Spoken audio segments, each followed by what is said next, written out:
Bueno, normalmente cuando hablamos de medir el potencial humano, o sea, siempre existe esta expectativa de absoluta exactitud matemática. Ya, la obsesión con los números exactos. Exacto. Pensemos por un momento en la ingeniería básica, ¿vale? Tú pones, digamos, un bloque de metal en una báscula, la aguja marca 80 kilos y el ingeniero simplemente decreta que esa es su masa exacta. ¿Pesado o ligero? Y ya está, una etiqueta completamente limpia y definitiva. Claro, porque es una visión binaria que, bueno, resulta increíblemente reconfortante. A nuestra sociedad occidental le fascina que la realidad sea visible, tangible y sobre todo que se pueda clasificar ordenadamente en un gráfico lineal. Totalmente. Pero el problema estalla de verdad cuando entramos en el mundo de la mente humana, de la creatividad o de la resolución de crisis reales. De repente esa báscula analítica se rompe en mil pedazos. Sí, sí, se queda cortísima. Y es que durante más de un siglo hemos estado usando esa misma báscula rota para medir la inteligencia. Si una persona, bueno, si pesaba mucho en matemáticas o en lenguaje, se la coronaba directamente como un genio. Así es. Pero si su peso cognitivo recaía, no sé, en la música, en la empatía o en la percepción espacial, el sistema la despachaba como alguien con un simple hobby o una afición simpática. Nada más. Lo que define en el fondo a un sistema de medición completamente obsoleto, intentando comprender un universo que es por pura naturaleza multidimensional. Y por eso, precisamente, este análisis a fondo tiene una misión tan vital para quienes nos escuchan hoy. Vamos a destruir esa báscula de una vez por todas. Vamos a explorar una idea que provocó un auténtico terremoto conceptual en nuestra comprensión del cerebro, la teoría de las inteligencias múltiples. Un tema apasionante, desde luego. Y para esta inmersión nos vamos a apoyar en el trabajo pionero de Howard Gardner, específicamente en su libro Inteligencias múltiples, la teoría en la práctica, entrelazado con investigaciones posteriores que son muy reveladoras de académicos como Nidia Georgis y el equipo de Muñoz Prieto y Ayuso Manso. Que son trabajos que, ojo, no solo teorizan, sino que ofrecen un mapa táctico real para identificar talentos que el sistema tradicional ignora por completo. Exacto. Nuestra meta hoy es, digamos, proporcionar a nuestra audiencia las herramientas para detectar y aplicar esos verdaderos talentos, tanto en un aula llena de alumnos como en una oficina corporativa. Pero, a ver, antes de diseccionar cómo funcionan realmente estas múltiples inteligencias, tenemos que entender a qué monstruo se enfrentaba Gardner. Al sistema clásico. Eso es. O sea, ¿de dónde surge esta obsesión cultural nuestra con el coeficiente intelectual, con reducir un cerebro entero a un solo número? Pues fíjate, el origen nos obliga a viajar al París del año 1900. Las autoridades educativas de la ciudad tenían un problema logístico importante. Y bueno, se acercaron al psicólogo Alfred Binet con un encargo muy utilitarista. Necesitaban un filtro. Un filtro, o sea, para separar a los alumnos. Exactamente.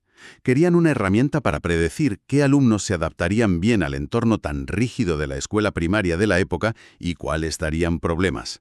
Así que Binet diseñó una prueba para medir exactamente eso, la capacidad de sentarse, memorizar y obedecer instrucciones lógicas y verbales. ¡Madre mía!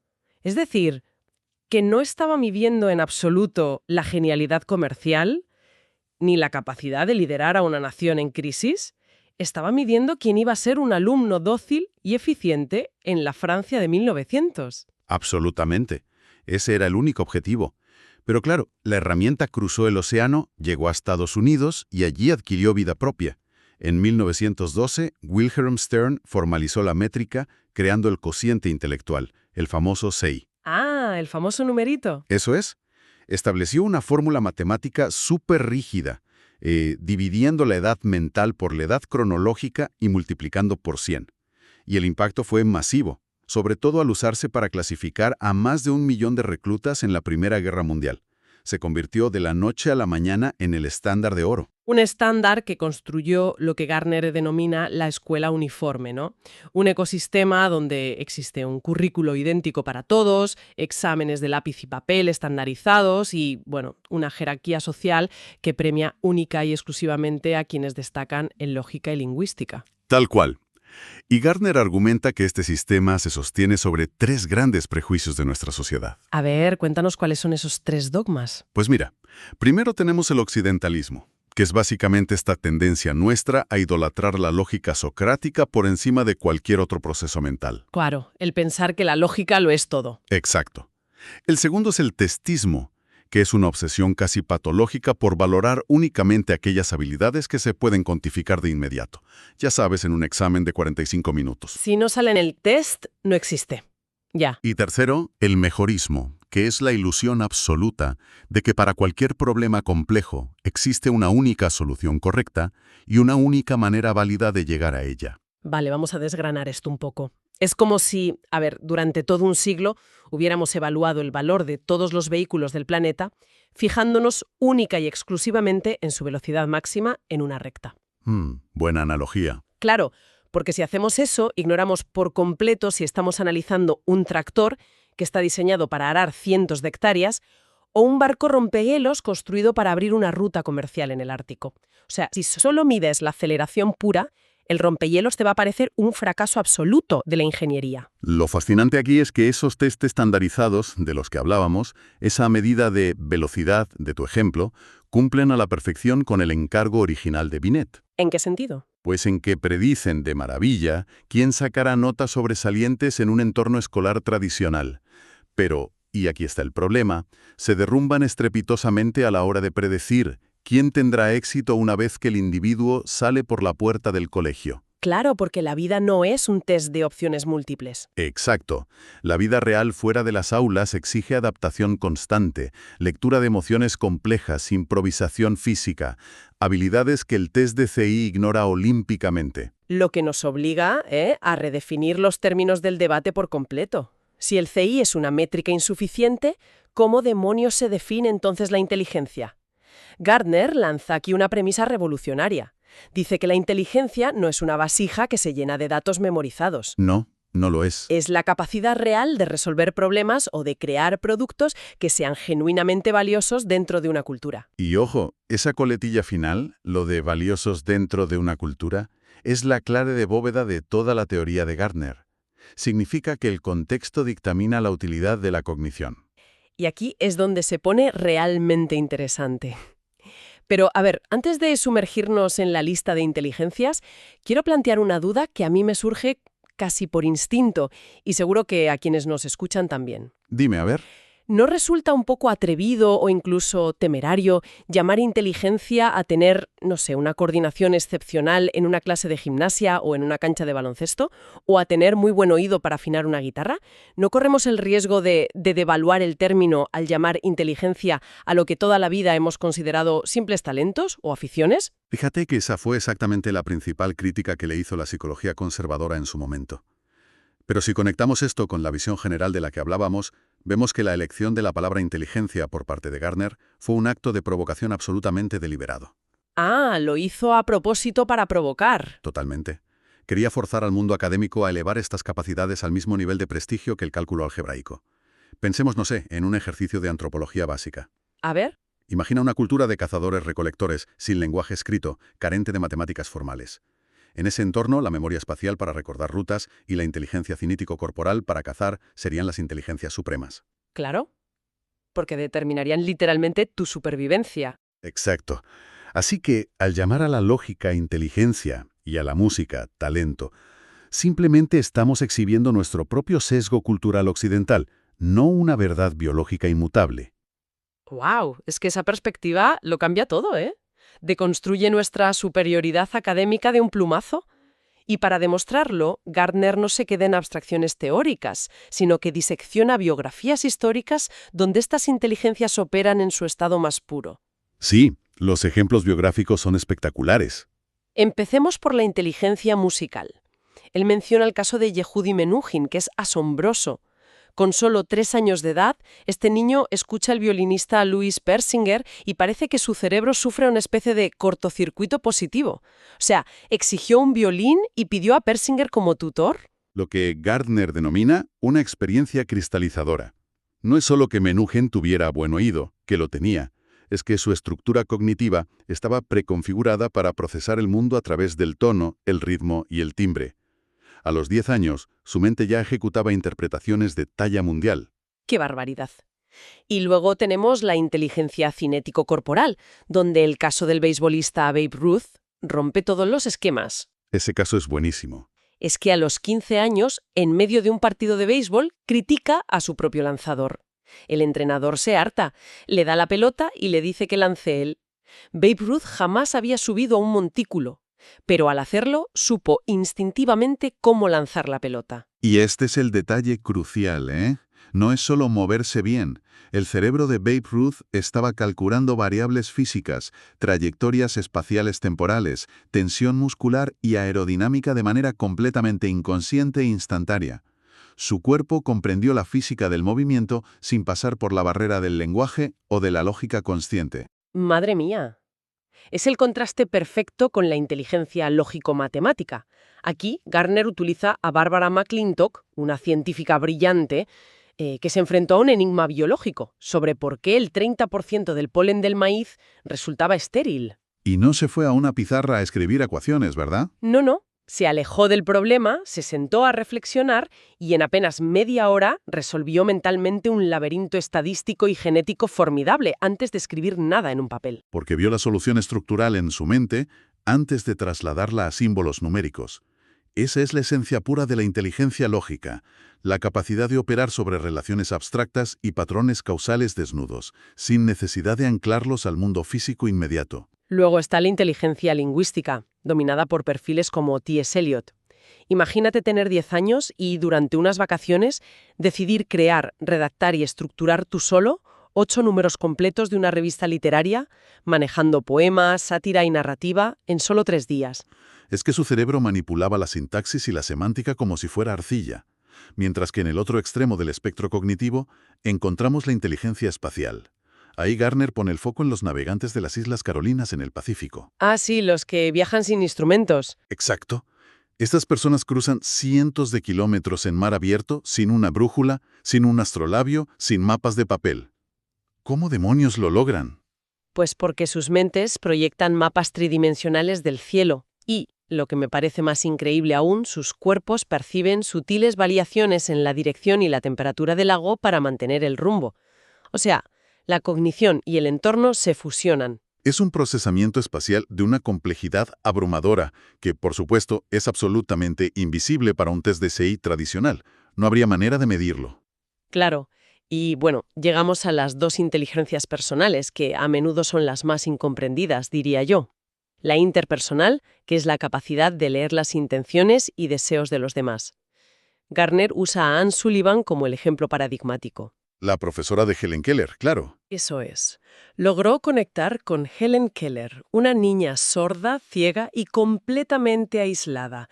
Tras una batalla campal enorme en un comedor, Sullivan no usó lógica matemática, usó una capacidad sobrehumana para descifrar qué motivaba a esa niña, leyendo señales conductuales minúsculas. Y en contraposición a esa tenemos la inteligencia intrapersonal, que está orientada hacia el interior, hacia el autoconocimiento. Virginia Woolf demostró un dominio supremo de esta inteligencia. Sí, su historia es muy impactante. Ante la noticia del suicidio de un conocido, en lugar de ser devorada por la impotencia o el shock, Woolf logró diseccionar su propia parálisis emocional. Utilizó su entendimiento interno para procesar el dolor, transformando esa angustia paralizante en literatura estructurada. Es literalmente la supervivencia psicológica a través del autoanálisis. ¡Wow! Ese era el modelo de las 7 inteligencias originales de Gardner. Pero claro, como señalan Georgis Muñoz Prieto y Ayuso Manso en sus investigaciones posteriores, el modelo evolucionó con el tiempo. Sí, la ciencia no se detiene. Se incorporó una octava, la inteligencia naturalista, que es vital para biólogos o agricultores. Es esa destreza para clasificar la flora, la fauna y los patrones de la naturaleza. E incluso Gardner llegó a plantear la posibilidad de una novena, la inteligencia espiritual o existencial. Que ojo, no debe confundirse con la religión formal, ¿eh? Se refiere a esa inquietud cognitiva profunda por cuestionar las dimensiones cósmicas, la sensibilidad hacia el significado de la existencia, la vida y la muerte. Perfiles como filósofos, líderes éticos o cosmólogos puntúan altísimo aquí. Ya veo. Entonces, si aceptamos toda esta cartografía mental tan diversa, si entendemos que cada cerebro humano es un ecosistema distinto con picos y valles diferentes, ¿cómo demonios reformamos un sistema educativo o formativo para que no funcione como una apisonadora sobre todo este potencial? Pues las fuentes apuntan a un rediseño radical, lo que llaman la escuela centrada en el individuo. Adiós a la escuela uniforme. Exactamente. Y para lograrlo, los expertos proponen introducir roles completamente nuevos en la dinámica de aprendizaje. Desaparece la figura del maestro tradicional que imparte una misma lección magistral para 30 niños a la vez. En su lugar aparece, por ejemplo, el especialista evaluador. Pero a ver, ¿y cómo evalúa este especialista si ya no puede usar exámenes de tipo test? Un alumno no le pone a leer un texto sobre geometría, le da piezas mecánicas complejas y observa cómo su cerebro resuelve el puzzle físico en tiempo real. Tiene todo el sentido del mundo. Y junto a él trabaja el gestor estudiante currículum, que es una especie de analista que cruza el perfil cognitivo del alumno con los estilos de enseñanza disponibles, creando rutas a medida. Y luego está mi rol favorito de los que proponen. El gestor escuela-comunidad. Es un rol enfocado en conectar esos talentos que a lo mejor no encajan en el pupitre con oportunidades en el mundo real. Una figura clave, sin duda. Claro, porque imagínate que un alumno tiene una inteligencia intrapersonal y lingüística brutal, pero suspende matemáticas de forma crónica. Pues este gestor se encarga de conseguirle unas prácticas en un periódico local o en un centro de mediación de conflictos, para que desarrolle su verdadero talento. Y lo mejor es que estos roles no son ciencia ficción, ¿eh? Los textos documentan cómo se han cristalizado en proyectos pioneros reales. Como el proyecto Spectrum, eso es. Eso es. El proyecto Spectrum revolucionó la educación infantil. En lugar de sentar a niños pequeños en filas mirándose la nuca, diseñaron aulas llenas de materiales estimulantes. Tenían un rincón del mecánico, un área del naturalista, una zona musical. El objetivo era permitir que los perfiles cognitivos emergieran orgánicamente a través de la interacción libre a lo largo de un año entero, no bajo la presión de una prueba de media hora. ¡Qué maravilla! Luego están las escuelas Key, que, según los textos, implementan talleres diarios donde los alumnos aprenden oficios prácticos junto a especialistas externos de la comunidad. Es literal conectar el aula con la calle. Sí. Y en secundaria tienen el proyecto Arts Propel, que evalúa la música, la escritura creativa y el arte visual basándose en producción, percepción y reflexión. Pero fíjate, lo que me parece el verdadero caballo de Troya de todos estos proyectos es su sistema de evaluación. Porque ya no hay un boletín de notas al final del trimestre, utilizan el portfolio. Ah, el portfolio es la herramienta definitiva contra el testismo. Porque piénsalo, un examen de lápiz y papel solo muestra si el alumno supo la respuesta correcta el martes a las 10 de la mañana. Y ya. Claro, una foto fija. Exacto. El portfolio, en cambio, es una recopilación viva. Guarda el primer borrador desastroso, las notas al margen, la frustración, las correcciones iterativas y finalmente el producto final. Es ahí, en la capacidad de ver los propios errores y reestructurar el enfoque, donde se documenta la verdadera cognición compleja. Ya, pero a ver. Hay un riesgo evidente aquí que me parece que necesitamos abordar. Porque si, pongamos, a través del proyecto Spectrum identificamos claramente que un niño de apenas 4 años tiene una inteligencia musical desbordante, ¿no existe un peligro inmenso de etiquetarlo prematuramente? Entiendo por dónde vas. O sea, corremos el riesgo de decirle, tú eres el músico de la clase, mandarlo a un régimen de conservatorio intensivo y sin querer cerrarle por completo la puerta al desarrollo lógico, espacial o intrapersonal. ¿No es esto encasillar a la gente de por vida pero bajo un nuevo sistema con nombres distintos? Es un temor muy fundamentado, y es algo que Gardner se encarga de rebatir categóricamente en sus textos. El objetivo de una detección precoz jamás es la hiperespecialización aislante, ni crear niños burbuja. Identificar una inteligencia dominante temprano tiene 2 propósitos estratégicos. A ver, ilumínanos. El primero, como decíamos antes, es potenciar esas experiencias cristalizadoras, darle al niño el entorno adecuado para que su talento natural florezca. Pero el segundo propósito, que es vital en pedagogía, es detectar las debilidades a tiempo para poder tender puentes. Espera, tender puentes usando las inteligencias fuertes. Exactamente. Si tú descubres que ese niño con talento musical excepcional sufre bloqueos severos con la lógica matemática tradicional, no le abandonas a su suerte, ni le obligas a memorizar tablas de multiplicar hasta que llore de frustración. ¿Qué es lo que se hace hoy en día muchas veces? Tristemente sí, en cambio utiliza su inteligencia musical como puente hacia las matemáticas. Le enseñas conceptos de fracciones, proporciones y divisiones a través de los compases musicales, los tiempos de una partitura y el ritmo. El destino educativo es exactamente el mismo: aprender matemáticas, pero has cambiado el vehículo de transporte basándote en la arquitectura natural de su cerebro. ¡Qué brillante! Oye, pues ese concepto del vehículo de transporte nos sirve de puente perfecto para la última frontera de este análisis, porque la teoría de las inteligencias múltiples no es un manual exclusivamente para educadores infantiles o profesores de primaria. Para nada. Para cualquier adulto que esté navegando por el mundo corporativo, gestionando equipos o intentando sobrevivir en el mercado laboral de hoy en día, esta teoría es un auténtico mapa de supervivencia. De hecho, George Kiss y el resto de investigadores coinciden en que, en el mundo real, casi ninguna profesión de éxito se apoya en una sola inteligencia de forma aislada. Absolutamente ninguna. Un ejemplo súper clásico. A menudo pensamos que un cirujano de élite es simplemente alguien con una inteligencia lógico-matemática altísima, que le sirva para diagnosticar patologías complejas, ¿verdad? Claro, ¿te imaginas un genio de los libros? Pues sí, pero en pleno quirófano, cuando de repente hay una hemorragia imprevista, ese cirujano necesita una inteligencia cinético-corporal milimétrica. Requiere una precisión física impecable bajo presión extrema para salvar una vida. La lógica por sí sola no opera. Y luego, si lo comparas con un médico de familia y que tiene exactamente los mismos estudios teóricos de medicina, este se apoya masivamente en la inteligencia interpersonal. Totalmente. Necesita leer el lenguaje corporal súper sutil de un paciente que a lo mejor le está ocultando sus síntomas por pura vergüenza y tiene que generar la empatía necesaria para llegar a un diagnóstico preciso. Es esa amalgama de inteligencias operando en sincronía lo que determina la eficacia profesional real. Y Nidia Georgis lleva todo esto a la gestión corporativa, analizando cómo deberíamos formar equipos de trabajo basándonos en estos perfiles cognitivos. Ella diferencia muy bien entre crear grupos homogéneos y heterogéneos. A ver, explícanos la diferencia práctica. Pues formas un grupo homogéneo, es decir, reuniendo a varias personas con la misma inteligencia dominante, por ejemplo, todos brillantes en lógica espacial, cuando la empresa se enfrenta a un problema técnico muy agudo que requiere perforar hasta lo más profundo de una disciplina específica.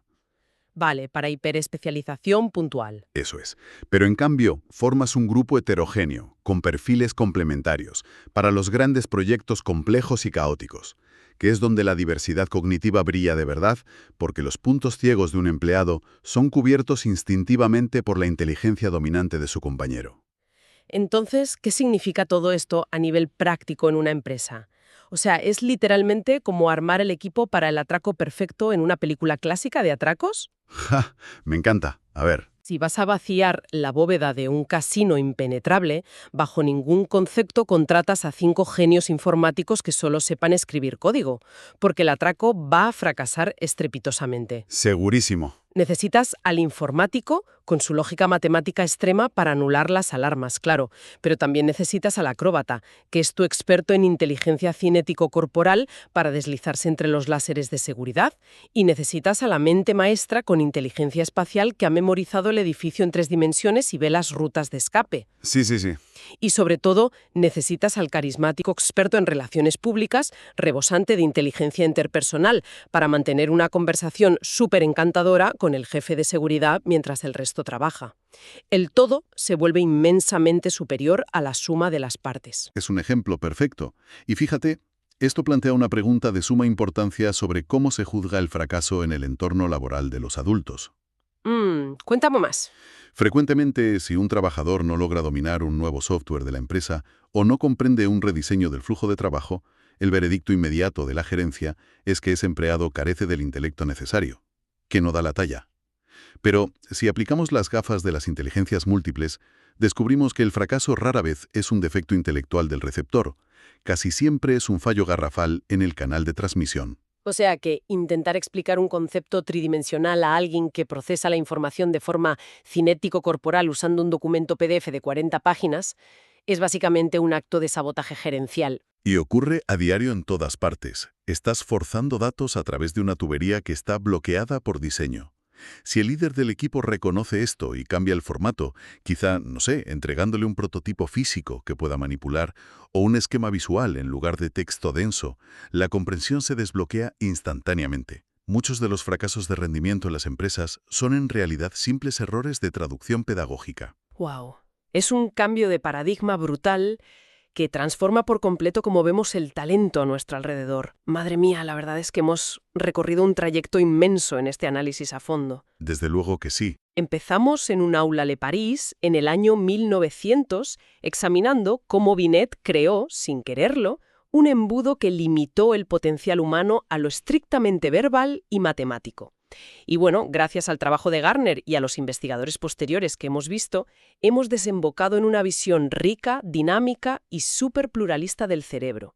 Las inteligencias múltiples desmienten esa idea tóxica de que el talento sea un bien escaso. Exacto. El talento abunda, está en todas partes. Simplemente ha sido crónicamente mal clasificado y asfixiado por un sistema rígido. Es lo que decías antes. Hemos estado exigiendo a los rompehielos que ganen carreras de Fórmula 1, frustrándonos cuando fallaban y obviando por completo su verdadera capacidad para destrozar el hielo más duro. Durante siglos, nuestra sociedad occidental ha idolatrado, ha recompensado con los mejores sueldos y ha otorgado el poder a la inteligencia lógico-matemática y a la lingüística pura. Eran las llaves del reino, ¿no? Sin duda, el modelo del éxito. Pero claro, hoy, en pleno siglo XXI, estamos asistiendo a la revolución absoluta de la inteligencia artificial, ordenadores y algoritmos que están asumiendo precisamente esas tareas concretas: procesar montañas de datos a velocidad de vértigo, ejecutar cálculos imposibles en milisegundos y generar textos perfectos. Fíjate qué paradoja más fascinante. Las máquinas están dominando precisamente las inteligencias que el test de Binet intentaba premiar hace más de un siglo. Exactamente. Y esto nos deja con una reflexión crítica para quienes nos escuchan hoy.